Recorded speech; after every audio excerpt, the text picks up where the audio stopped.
Hello everyone, in today's video we are discussing about the field of axioms. So here I give some examples also, and before going to see the examples we are discussing about the definition. So let's go with the definition. So our definition is, if we form a field, so we need a non-empty set F with at least two elements together with the two binary operators on it's denoted by addition and multiplication is said to be a field if it satisfies the following axioms. Here we have to prove a set is field, we need to prove this 11 properties. So our first property is closure. Closure means if you are taking two elements from a set, you can add, then you can get some value. If suppose that value is inside in the set, that is closure. And associative is, suppose here closure we use only two elements from the F, but here we use three elements. So by that we have to add this elements which is inside in the parenthesis. So we can add first this, then we get a value. So and then you can add a plus that that value. So you may get a particular value now. So you can do the same thing here. First add inside the parenthesis and you can add to C.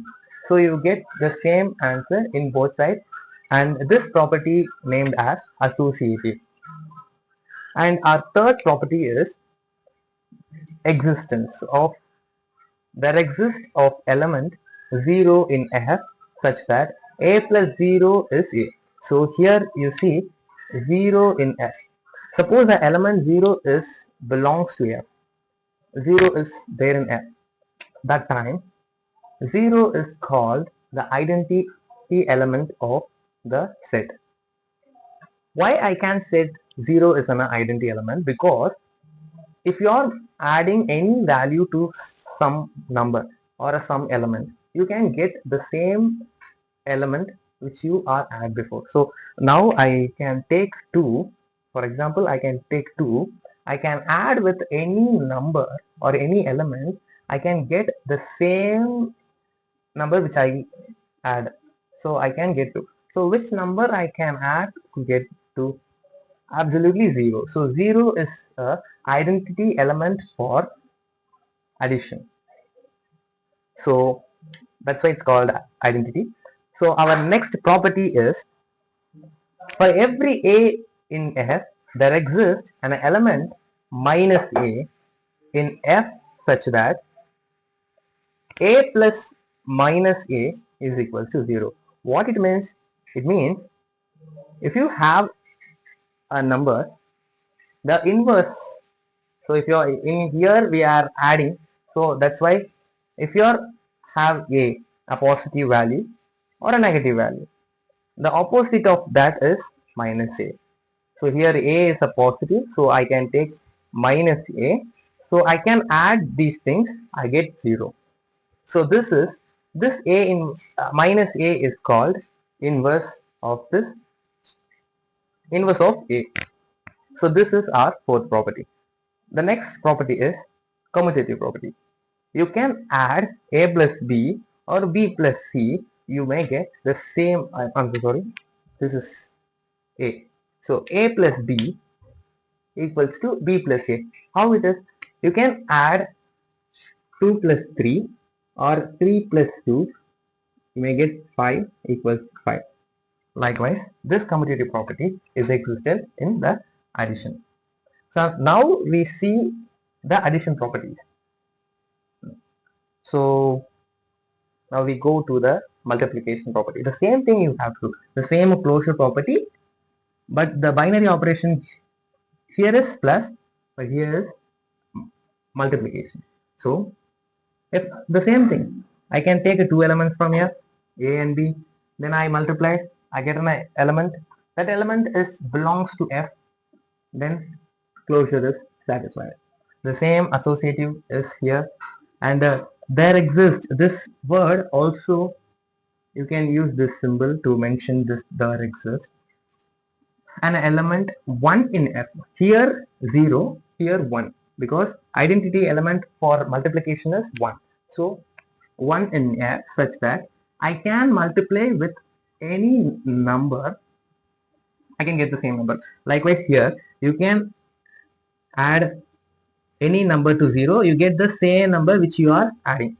So here also, you can multiply any number with 1, you can get the same value in the answer. Okay, so that is identity. Here we wrote for every. This symbol is also mention the same meaning. So for every, here also the for every, a is not equals to 0 in F. So that's why we have to say this element have some inverse. So because 0 in number line you may see 1 have their inverse is, so suppose I take 2. 2 has their inverse. The inverse of 2 is 1 by 2. 1 by 2 is there in the middle of 1. 1 by 2 is here. So 1 by 2 is existing in the number line, but 0, I don't know the inverse of 0, right? So for every a is not equal to 0 in F, there exists an a inverse in F such that a into a inverse equals to 1. For example, I can took a as 2, a equals to 2. So 2 dot, here I want to a inverse. So a inverse means 1 by a. 1 by a equals to 1 by 2, right? So dot 1 by 2. I can cancel this and this, so I get 1. So I get the value 1 here. So likewise here our fifth property is commutative. Here also the same. And the final one is distributive. I can multiply a to b and as well as c. So I get a dot b plus a dot c. So a set which is satisfied this all 11 properties, that set is known as field. If you want to say the set is not a field, you can say, suppose a set is not satisfying all the 10 properties, but it's satisfied, it's not satisfied any one, you can set that time the set is not a field. So proving is difficult, not proving is not that much of difficult. So this is our definition of field of axioms. The example, and I add the example in the description box. You can check it in there. I add some worksheets also. You can try it. Our next video is solving that worksheet. So it's helpful for you to understand the field of axioms. Please do subscribe and share. Thank you so much for watching this video.